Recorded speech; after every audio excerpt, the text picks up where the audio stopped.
Bismillahirrahmanirrahim. Assalamualaikum daru qaumul mu'minin wa atakum ma tu'adun ghadan mu'ajjalin wa inna insyaallah bikum lahikun. Allahumma ighfir li ahli al-baqi'il gharqat. Amin.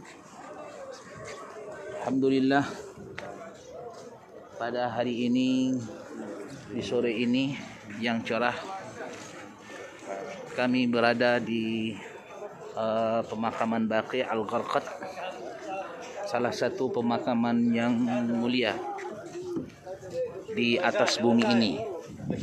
Jadi ada 3 pemakaman yang mulia, yang salah satunya adalah Baqi' yang sekarang kami berada di kota Madinah, dan kedua adalah Ma'la yang mana dimakamkan istri tercinta Rasulullah, Khadijatul Kubra, yang terletak di Makkah, dan juga Subaika yang berada di Makkah, yang mana ditanamkan pula di sana Syekh Ahmad Khatib As-Sambasi.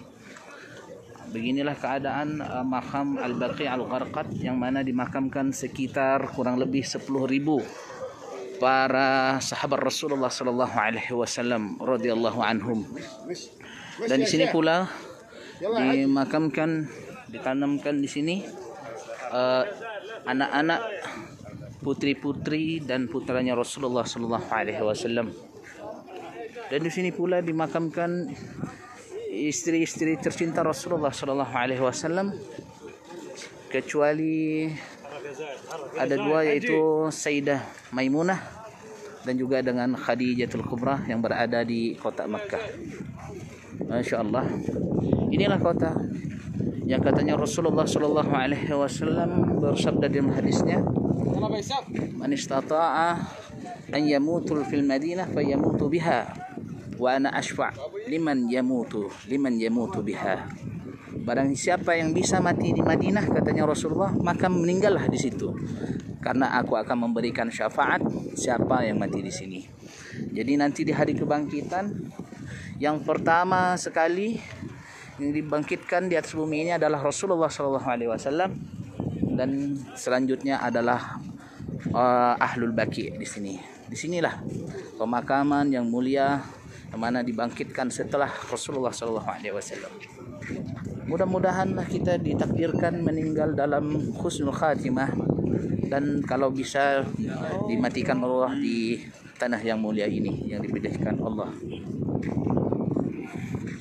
Di sini terdapat makam yang mulia, yaitu Sayyidina Utsman bin Affan.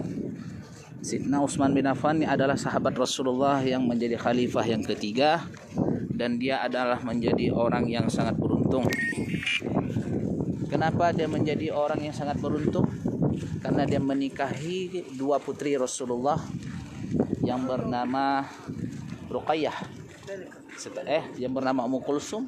Setelah meninggalnya Ummu Kulsum, maka dia pun menikah dengan Ruqayyah. Maka itu Utsman bin Affan dijuluki dengan Dzunurain, 2 cahaya mata, anaknya putrinya Rasulullah sallallahu alaihi wasallam. Dan Utsman ini adalah sahabat Rasulullah sallallahu alaihi wasallam yang luar biasa.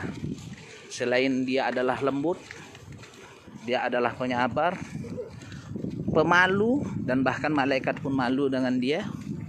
Dan dia adalah orang yang kaya raya.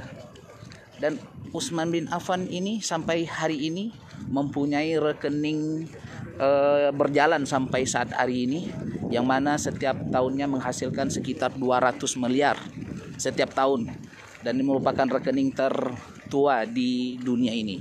Sampai sekarang disimpan di Baitul Mal di negeri Saudi Arabia. Di sini dimakamkan Utsman bin Affan yang meninggal pada umurnya 83 tahun. Jadi sahabat Rasulullah sallallahu alaihi wasallam termasuk Abu Bakar As-Siddiq, Umar bin Khattab, dan juga Ali bin Abi Thalib meninggal umurnya sama dengan Rasulullah di umur 63 tahun. 63 tahun, kecuali Utsman bin Affan yang dia meninggal umurnya 83 tahun.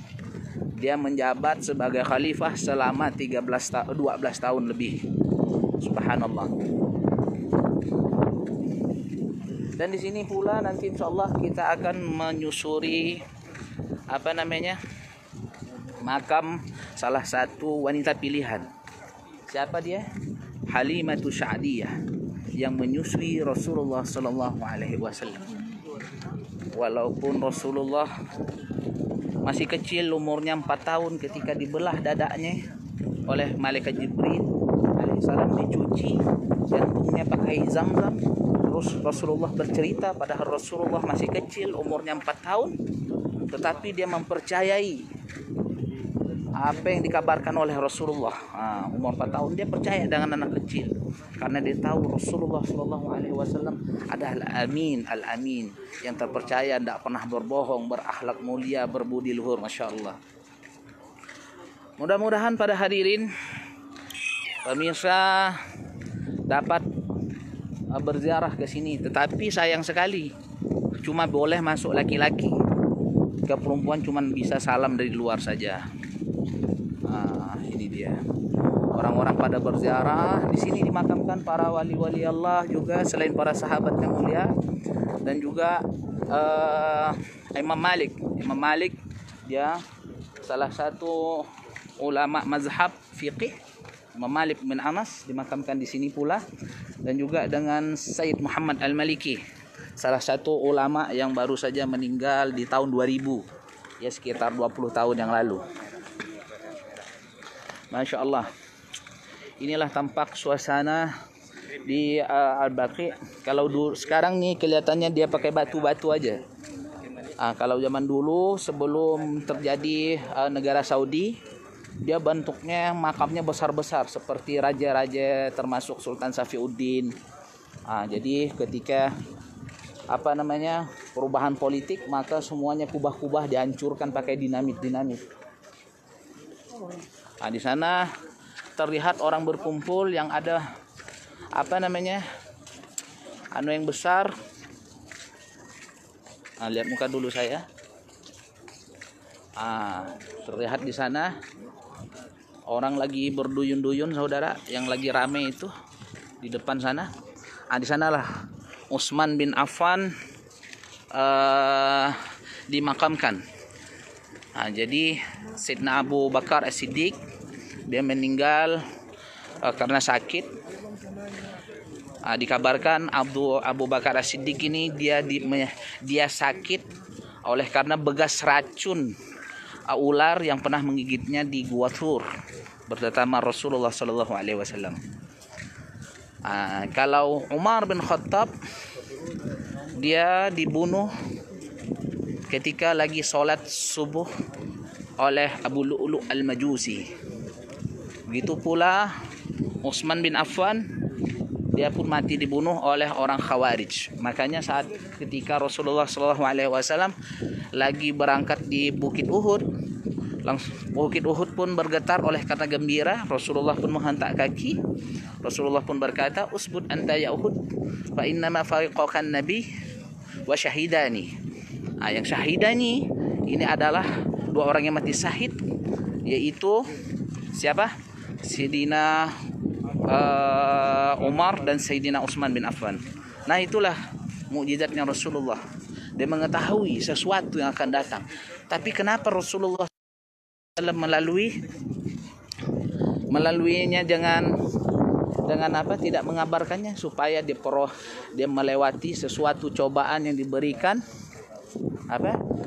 melalui prosesnya seperti manusia biasa, supaya kita dapat melewati sepertinya Rasulullah Shallallahu Alaihi Wasallam lah sebagai tauladan kita. Tidak ada orang yang hidup yang selalu bahagia, yang mulus, masya Allah, tidak ada masalah. Semuanya manusia mempunyai masalah. Tidak ada. Seperti para nabi-nabi. Nah, kalau kita mau hidup bahagia, jadikanlah Nabi sebagai tauladan kita. Bagaimana dia cara melewati musibah, bala, bagaimanakah dia itu. Karena musibah ini adalah merupakan rahmat Allah, supaya kita Allah tuh menyapa kita selalu berdoa, menangis dan